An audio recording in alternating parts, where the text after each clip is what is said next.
that we continue the series on the laying on of hands, and in this current section we're looking at the example given to us by the Lord Jesus with regards to this particular doctrine. You recall that we mentioned that there are 6 foundational doctrines to the Christian faith mentioned in the book of Hebrews. Those foundational doctrines are repentance from dead works, faith toward God, doctrine of baptisms, laying on of hands, resurrection of the dead, and eternal judgment. And so we're dealing with the 4th out of the 6 doctrines today. And so we're looking at the Lord Jesus because the Lord Jesus is the one who really introduced the church to this particular doctrine, the doctrine of laying on of hands. For he said to us before he ascended into heaven that those who believe on him shall lay their hands on the sick and that the sick would recover. And we said that the doctrine of laying on of hands is really the doctrine of administering the power of God through the vehicle of the laying on of hands. And our Lord Jesus is the one who really introduced that particular mechanism to the church. The Old Testament saints used it very sparingly, but when our Lord came to the earth, he used it quite extensively and thus taught the church how to go about using that particular practice. And so one of the things we pick up with by looking at our Lord's ministry in this area is the fact that the laying on of hands is not a magic wand that is waved over a person and thus they're healed immediately. If we have a look at our Lord's ministry, we see on many occasions that people would just touch the hem of his garment. We've discussed it already. And the moment they did that, they were instantly healed. Now, why did that happen? Well, it happened because the Lord's reputation began to spread when he started out in the ministry, that he was a man who was anointed by God, that people could go to and thus be healed of their afflictions. And so their faith would be built up in what they heard about Jesus when his reputation went out there, that he could heal those who were sick. And so people came to him expecting, with an air of expectancy, that when they touched him or when he touched them, they would indeed be healed. And on most occasions, when that happened, well, there was an instant healing that then transpired. But the point that I wanted to raise here is that the faith that is required in order for that, because don't forget we've said that Jesus was anointed by the Holy Spirit after he was baptized in water in the Jordan by John the Baptist. God then baptized him in the Holy Spirit as well. And so Jesus was thus anointed with the power of God in order to heal the sick. Remember when he was in Nazareth, he opened up that portion of scripture and he spoke about the fact that God had anointed him to minister healing to the sick.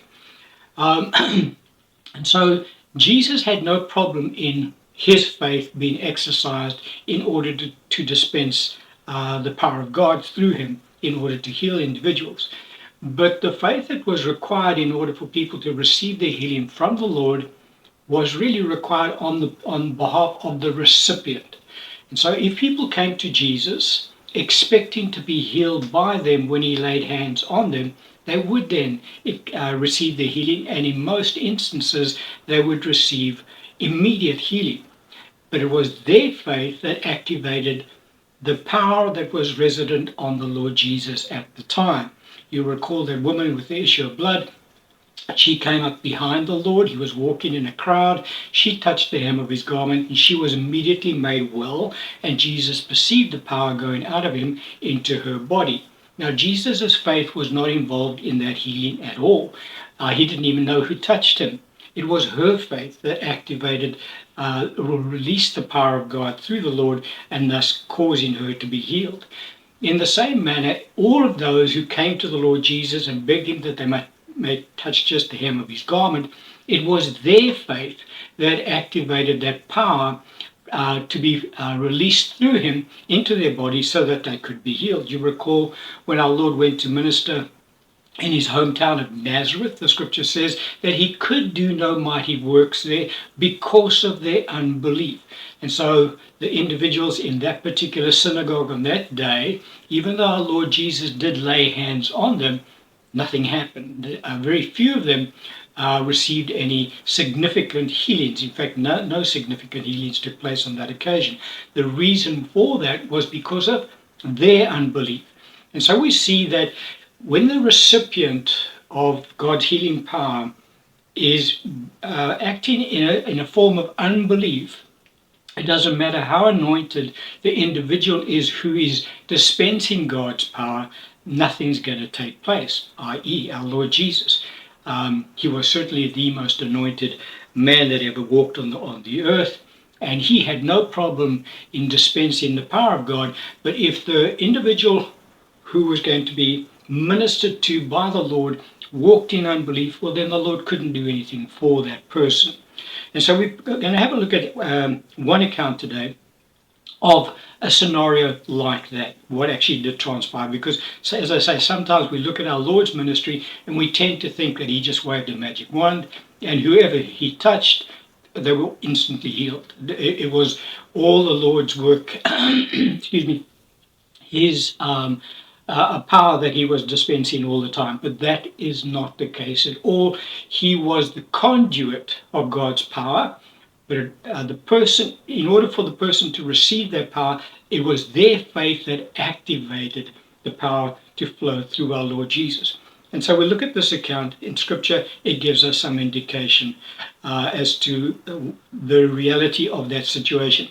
And so we see that not always, when our Lord laid hands on individuals, were they instantly healed. Sometimes the Lord had to take time in order to get people to be healed because of hindrances, the main hindrance being unbelief. And the passage of Scripture we'll look at about this account is in Mark chapter 8, verse 22 to 26. Scripture says, "Then he came to Bethsaida, and they brought a blind man to him, and begged him to touch him. So he took the blind man by the hand and led him out of the town. And when he had spit on his eyes and put his hands on him, he asked him if he saw anything. And he looked up and said, 'I see men like trees walking.' Then he put his hands on his eyes again and made him look up. And he was restored and saw everyone clearly. Then he sent him away to his house, saying, 'Neither go into the town, nor tell anyone in the town.'"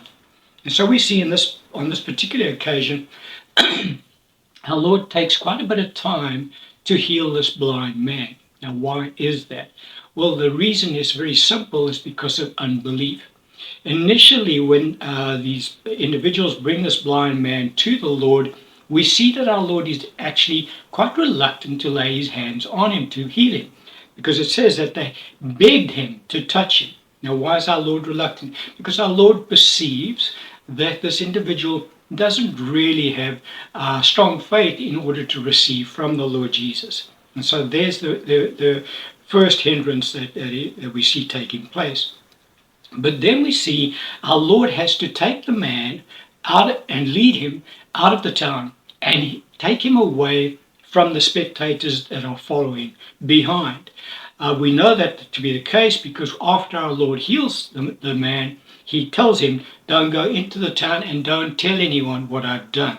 And so very clearly, Jesus separates this blind man from the crowd who is following him. Why does Jesus do that? Well, he does that because of the unbelief that is present among those who are following behind to see a miracle take place. They were curious onlookers. There was no faith present there at all. You recall when our Lord went to raise Talita from the dead, what he does is he's also got a crowd of people that are following him, and he gets Peter, James, and John to go with him, and the rest of the disciples, he gives instructions to prevent anybody else from following him. And so when Jesus goes to the house of Talita's parents, he only allows the parents and Peter, James, and John to go with him into that house to raise the little girl from the dead. Why does Jesus do that? Because of the prevalence of unbelief among the crowd who were there at the time. They were there purely out of curiosity to see if they could see a miracle take place. They were skeptical that anything would happen. Now, in that environment, the power of God is hindered. It cannot flow. And so Jesus knew obviously what to do, and he prevented anybody from following them. On this occasion, the Lord does exactly the same thing. He separates this blind man from the crowd, takes him out of the town to a separate location, and he isolates him from that environment of unbelief because Jesus recognizes he's got a bit of work to do to get this particular individual healed. And if our Lord tried to do anything in that environment, nothing would have transpired. So our Lord separates the man. But our Lord doesn't only do that, because our Lord recognizes that this particular individual has a problem with his faith. He's not really fully expecting to be healed by the Lord. So our Lord goes a step further than rather just lay hands on the individual so that the person can be healed. Our Lord actually spits on his eyes. Now, why does Jesus do that? Well, he does that to further help this individual to release his faith. Quite often, our Lord, when he used to minister to the sick, he used to pour oil on them as well. And that oil tangibly flowing over the person's body helped to release the person's faith as they experienced the tangible oil flowing over their body, that they could experience them releasing of the power of God at the same time. So Jesus does something different with this particular individual. Not only does he lay his hands on his eyes, but he places his spittle on the eyes of this individual as well. And so even though our Lord Jesus does all of this, he separates the man, he lays hands on him, he places his spittle on him, there's still not an instant healing that takes place, because our Lord says to him, well, now can you see? And the guy says, well, I can see partly, I can't see quite clearly. And so what our Lord does is he then lays hands on him once again. And after this instance of laying hands on him a second time, it is only at that instant that the chap is completely restored. His eyesight is completely restored. And so we see very plainly here that the Lord took a lot of time and effort in getting this particular individual healed. It wasn't a case of this person just came up to Jesus, touched the hem of his garment, and was completely, instantly healed. Not at all. Jesus had to do a whole lot of interventions in order to activate this person's faith so that they could then receive the healing power of God. Now, a lot of us Christians, when we lay hands on individuals, we're not going to go down this road. Somebody comes before us who's blind, we're just going to lay hands on the person, no matter what the environment is, no matter what the person's level of faith is, and expect them to be healed, and nothing will happen. And we'll just assume, okay, well, on this occasion, God didn't really want to heal. That's not the case at all. We need to follow the example of the Lord Jesus. Our Lord perceived that this particular individual was not very strong in faith. And so Jesus recognized in order for him to get this person healed, Jesus would have had to have done these extra interventions, which he then did. Jesus also recognized the environment that this person was in was not conducive to faith being released, because there was a lot of skepticism in the crowd that was surrounding this particular individual. And so Jesus separated the individual from that environment so that God's power could then be made manifest. And so Jesus took time in healing this particular individual. And so what we see in our Lord's ministry is that not often was it always the case that every time the Lord laid hands on individuals, they were instantly healed. Not at all. Quite often our Lord actually had to take extra time in order to get somebody healed through the laying on of hands. And so the very clear point we pick up from this example is that it is more the person who's receiving their healing through the laying of hands. Their faith is far more important than the one who's doing the laying on of hands. And so it's so important for us as believers, prior to laying hands on individuals that they may be healed, to first perceive what's their level of faith, what is the surrounding level of faith in the environment in which they are in. And then if the person doesn't get instantly healed straight away, it is very scriptural to lay hands on the individual once again in order to effect a complete healing in their bodies. And so we had a look at that account in Scripture. We're going to have a look at another couple of accounts in Scripture of methods that our Lord used in order to get people healed and delivered. But we're going to end the teaching on that point today. Amen.